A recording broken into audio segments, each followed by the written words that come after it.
안녕하세요. 18.5도입니다. 아무도 없는 숲속에서 리뷰인데요.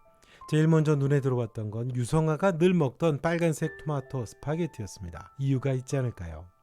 유성아는 늘 토마토 스파게티를 먹습니다. 빨간색 토마토를 가른 음료를 마시죠. 빨간색을 늘 마시고 먹습니다. 그것도 음식을 먹는 느낌이 아니에요.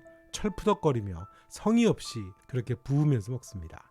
유성아의 빨간색 음식은 공격성과 죽음을 의미한다고 볼 수 있겠죠. 통제되지 못하고 폭주하는 사이코패스인 유성아의 심리로도 볼 수 있지만 그 죽음과 공격성으로 대변되는 힘, 그 힘과 마주쳐야 되는 불특정한 다수들을 의미하기도 합니다. 그 불특정한 다수들의 공포와 불안을 상징하는 거죠.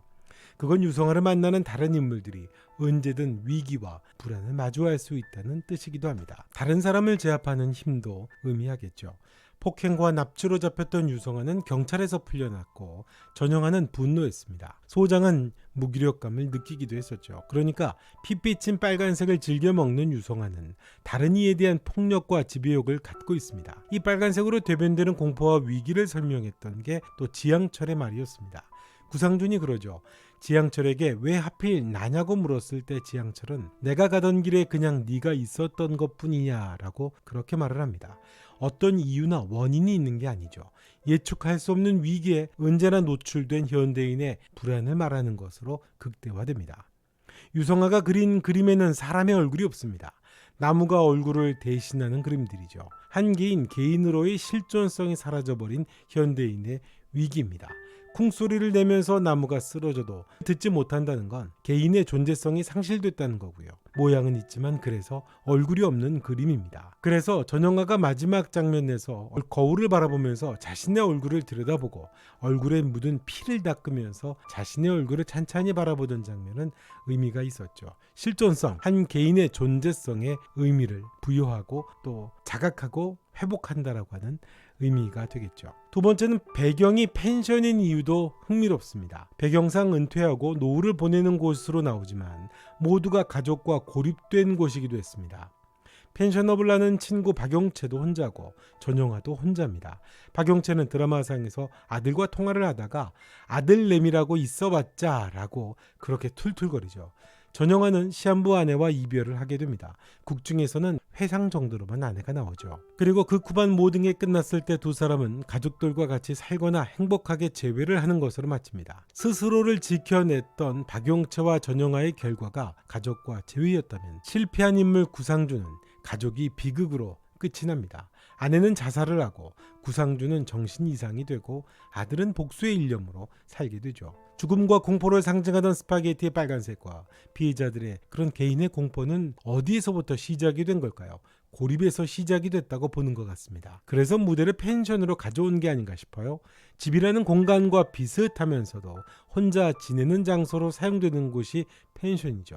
가족이라는 의미는 구성원 개인을 지켜주는 안전성까지도 담보하는데 드라마 상에서의 펜션은 낯선 이들, 때로는 통제되지 못하는 이들과 만나야 되는 그런 불안한 장소입니다.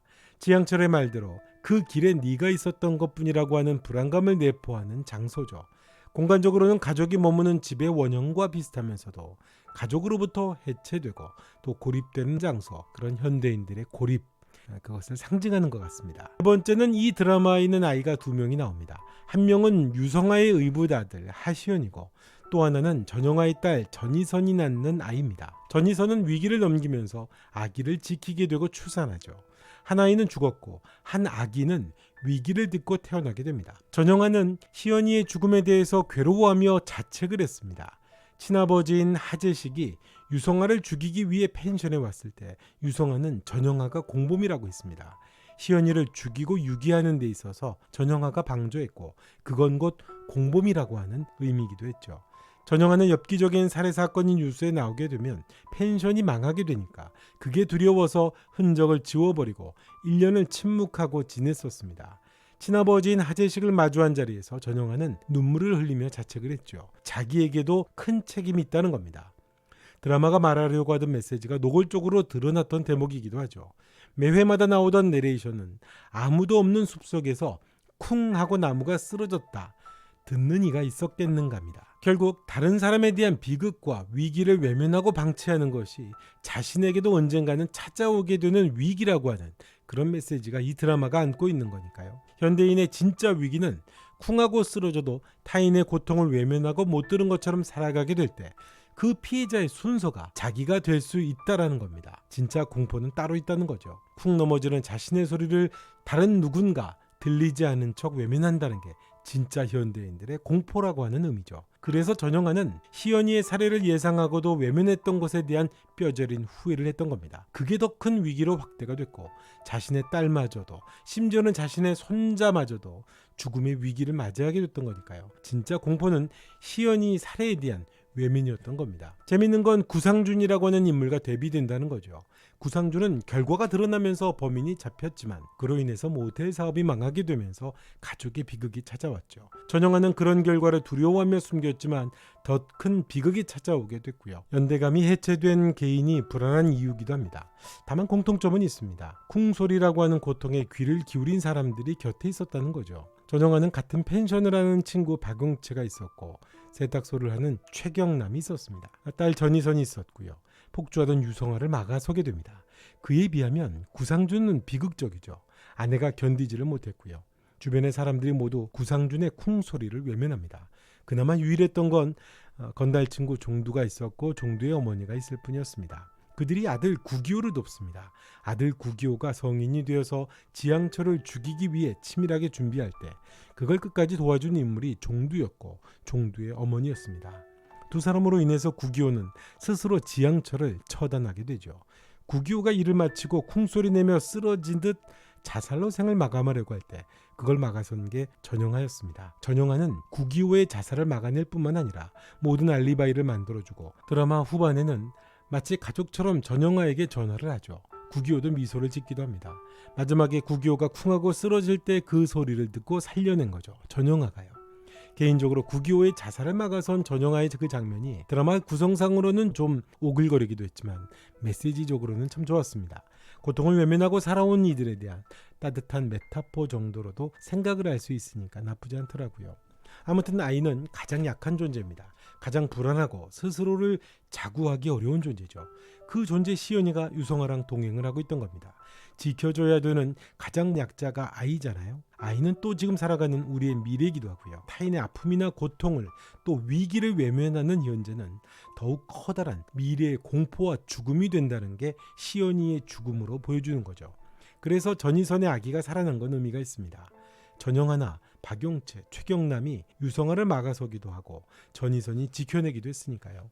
시연이는 죽었지만 전희선의 아기는 결국 살아나게 됐죠. 마지막으로는요. 이 드라마에는 두 가지 원형이 나옵니다. 구상준과 전영아죠. 한 사람은 비극으로 결말지어졌고 한 사람은 결국 공포를 이겨내고 일상을 회복합니다. 구상준은 사회가 해결을 했고 알려졌고 비극이 됐습니다. 전영아는 숨겼고 비극이 됐고 해결이 됐습니다.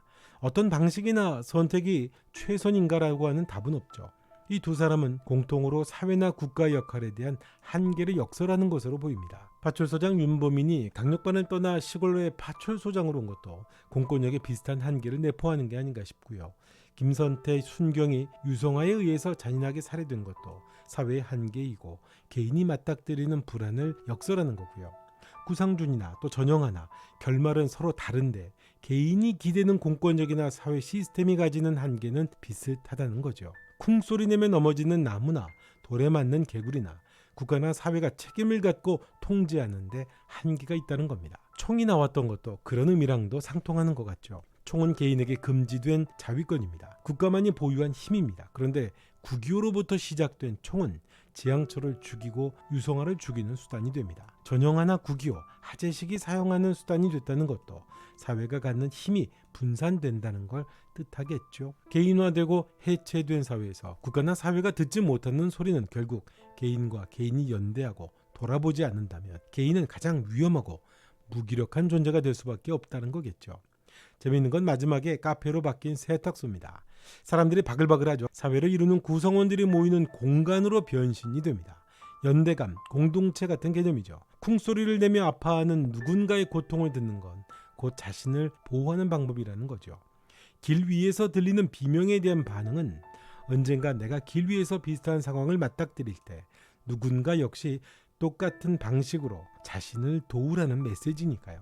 그래서 카페를 만들고 사람들이 바글바글거리는 장면으로 엔딩을 한 게 아닌가 싶습니다.